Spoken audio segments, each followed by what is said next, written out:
كله بقى خلص كلام عن الايفونات الجديده وعن السلسله الجديده. ابدا انا بقى. ليه الايفون 16 العادي هو الصفقه الافضل في السلسله السنه دي؟ انا محمد محمود، وتابع الفيديو للاخر عشان تعرف كل التفاصيل.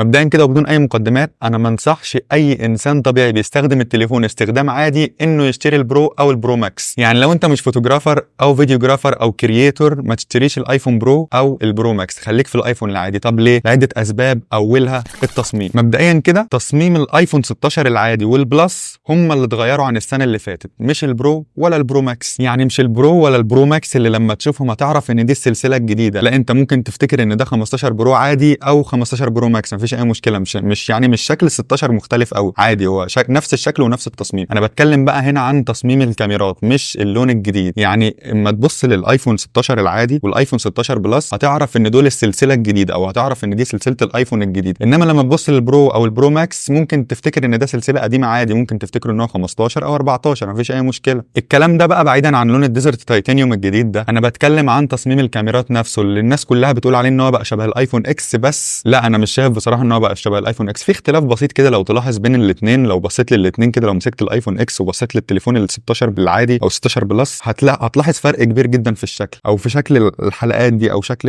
الدوائر اللي حوالين الكاميرا دي. تاني حاجه بقى بتميز الايفون 16 العادي هو المعالج اللي نطه قويه جدا، اللي هو الاي 18، اللي اداؤه طبعا مش محتاج كلام بالفعل وبالارقام. المعالج مش هتواجه معاه اي مشاكل، ولا في الاستخدام العادي ولا في الالعاب ولا في اي حاجه. انت طبعا عارف الاوبتمايزيشن اللي بيجي في اجهزه الايفون بين السوفت وير والهاردوير، فانت طبعا مش هتواجه اي مشاكل مع المعالج الجديد، وهيكفي احتياجك واكتر كمان. وكمان بيدعم الابل انتليجنس، وده بينقلنا للنقطة التانية وهي دعم الايفون ال16 وال16 بلس العاديين جدا، مش البرو ولا البرو ماكس، للابل انتليجنس زيهم زي التليفونات اللي اكبر منهم في السعر وفي الحجم. الاي اي بقى مميزاته هتنزل لك في ابديت عادي جدا، يعني مش هيجي التليفون فيه الاي اي او الابل انتليجنس، لا هيجي لك في ابديت عادي جدا مع الوقت، وهيساعدك في حاجات بسيطه كده زي الاي اي رايتنج والاي اي ايموجي كرييشن والحاجات اللي هي البسيطه اللي ابل اعلنت عنها في المؤتمر بتاع WWDC ده. والحاجه المهمه قوي بقى اللي بيدعمها الايفون العادي والايفون البلس هي سيري الجديده اللي مدمج فيها الذكاء الاصطناعي، اللي بتقدر تعمل اي حاجه في التليفون، اي حاجه اسالها عن اي حاجه. هي سيري الجديده بتقدر تقرا كل حاجه انت بتعملها في التليفون. يعني لو انت بتكلم حد على الواتساب تقدر تقول لها تلخص لك المحادثه دي، ولو انت في عندك ايميلات كتير تقدر تقول لها تقرا لك كل الايميلات دي وتلخصها لك في جمله واحده، او يعني باراجراف واحد كده مختصر.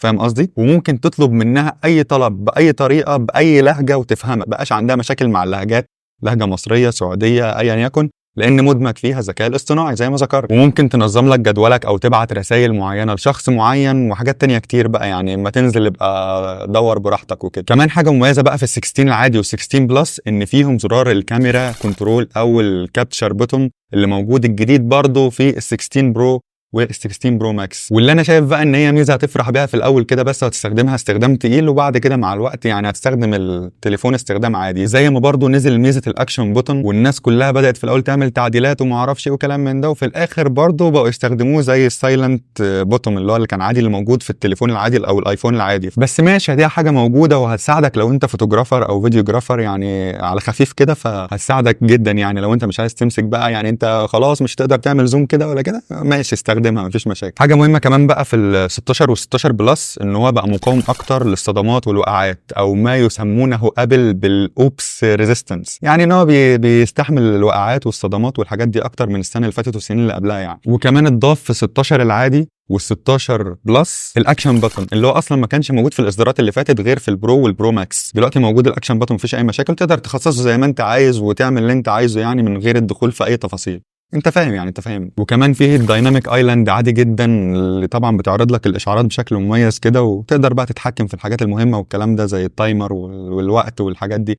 الدايناميك ايلاند كلنا عارفين. واستهلاك بطاريه التليفون في ال16 العادي وال16 بلس اتحسن جدا عن السنين اللي فاتت بسبب المعالج الجديد اللي بيقدم اوبتمايزيشن رهيب زي ما ابل بتقول. انا طبعا ما جربتش. وكده كده طبعا التليفون بيدعم الواي فاي كولينج والاي سيم وال5 جي والان اف سي وكل الكلام ده. يعني لو انت مستخدم عادي مش هتحتاج حاجه اكتر من كده. انما ايه بقى اللي ضافه البرو والبرو ماكس؟ لون جديد، شاشه اكبر، معالج احسن. المشكله يعني كده كده المعالج الاي 18 مش هتواجه معاه اي مشاكل. انت واجهت مشاكل مع الاصدارات اللي فاتت؟ اكيد لا. فانت مش محتاج انك تجيب البرو ولا البرو ماكس، ولو انت والله العظيم معاك ال13 او ال14 او ال15 انت مش محتاج تحدث وتجيب ال16. ولو انت مستخدم عادي زي كده ما تشتريش البرو ولا البرو ماكس. انما انت بقى لو فوتوغرافر او فيديوجرافر او فيديو كرييتور او الكلام الجميل ده، فانت هتحتاج البرو او البرو ماكس. ليه؟ لشويه اسباب كده بسيطه ضافها البرو والبرو ماكس السنه دي. اولا يا باشا كده كاميرات افضل واوبتيكال زوم اعلى من السنه اللي فاتت، تقريبا بقى يوصل لحد 5 اكس، وكمان 48 ميجا بكسل الترا وايد كاميرا، وده بيدي كواليتي احسن وريزوليوشن احسن في الماكرو وتصوير الالترا وايد والزوايا التانية دي، والفوتوجرافيك ستايل اللي تقدر تعدله من السوفت وير اللي بينزلش غير مع البرو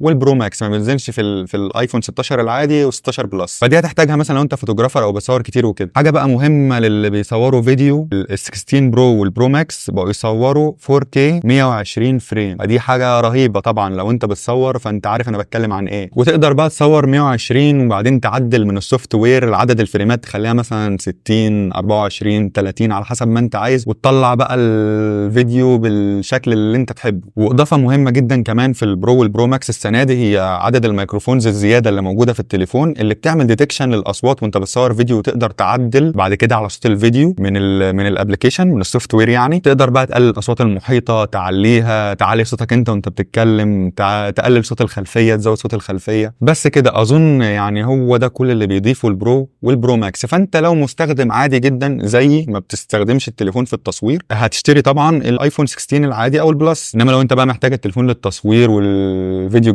والفوتوجرافي وفيديو كرييشن والكونتنت كرييشن والحاجات الجميله دي، فانت هتحتاج البرو او البرو ماكس. واظن كمان ان التليفون العادي البلس او العادي يعني هيقضوا معاك الواجب. طبعا انت عارف كواليتي التصوير في الايفون بتبقى عامله ازاي، فانت مش محتاج حاجه قويه جدا الا لو انت محتاج تصور 4K 120. واظن محدش هيحتاج يصور 4K 120 الا اذا كان بيعمل يعني فيديوهات بره في الشارع، او مثلا بيعمل تجارب او حاجات زي كده، فما هيحتاج التصوير البطيء ده. لو اقتنعت بقى اعمل اشتراك عشان اللي جاي احلى اكيد باذن الله. يعني ان شاء الله ناويين نظبط الدنيا كده ونظبط السيت اب كده يعني. وفعل الجرس بقى واستنى الفيديوهات الجايه عشان اكيد هتستفاد كتير ان شاء الله يعني باذن الله. شكرا لوصولك للنهايه يا عم والله. وايه، واعمل لايك بقى، اعمل لايك للفيديو طالما انت وصلت لحد هنا. يلا سلام عليكم، انا ماشي بقى، انا والله العظيم عايز انام وربنا.